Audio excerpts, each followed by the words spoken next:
Hello horror lovers. Today I'm going to share with you a story that still makes my hair stand on end every time I remember it. It's an experience that I lived some years ago in my neighborhood and that I will never be able to forget. Brace yourselves because this is going to give you goosebumps. On that balmy Saturday afternoon, I decided to go for a walk in our quaint neighborhood. The sun was shining in the blue sky and a gentle breeze was swaying the branches of the trees. As I wandered the streets, I enjoyed the fresh air and peaceful atmosphere that characterized our community. However, something caught my eye. A house, normally radiant, displayed a door ajar, with dark, eerie stains of fresh blood on the threshold. The disturbing image clashed with the serenity of the neighborhood, sending a shiver down my spine. The door was ajar and there were bloodstains on the threshold. My heart began to pound as I slowly approached to investigate. My blood ran cold as I saw more traces of blood on the floor, as if someone had been dragged into the house. Filled with fear and my heart pounding, I decided it was imperative to call the police immediately. My trembling fingers dialed the emergency number as my mind filled with horrible thoughts of what could have happened in that house. Who could have been responsible for such an atrocity? As I waited for their arrival, time seemed to pass agonizingly slow, and the sound of my own heartbeat echoed in my ears.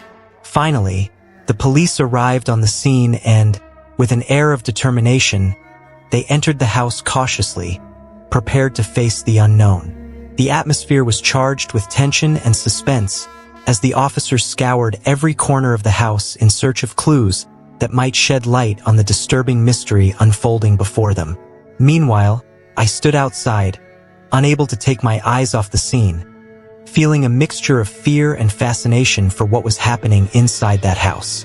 My nerves were on edge, and the sound of my own heartbeat echoed in my ears as I anxiously awaited any clue as to what had happened there. It was then that I heard a scream coming from one of the rooms in the house. My heart stopped for a moment before a shiver ran down my spine. What the hell was going on inside? Finally, the door opened and a police officer came out of the room with a horrified expression on his face. My hands began to shake as I anxiously awaited news of what they had found inside. And then, they received a radio call that would change everything.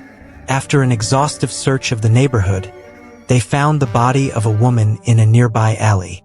She was covered in wounds and leaving a trail of blood in her wake. The police confirmed that she was the owner of the house where the blood traces were found. She had been brutally murdered by her neighbor, a man known for his drug addiction and violent behavior. The horror of what had happened gripped all of us in the neighborhood. We felt vulnerable and frightened, knowing that a killer lived among us. Since that day, every time I pass the house where it all happened, I can't help but feel a shiver run down my spine. The sense of security we once had in our quiet neighborhood is gone forever.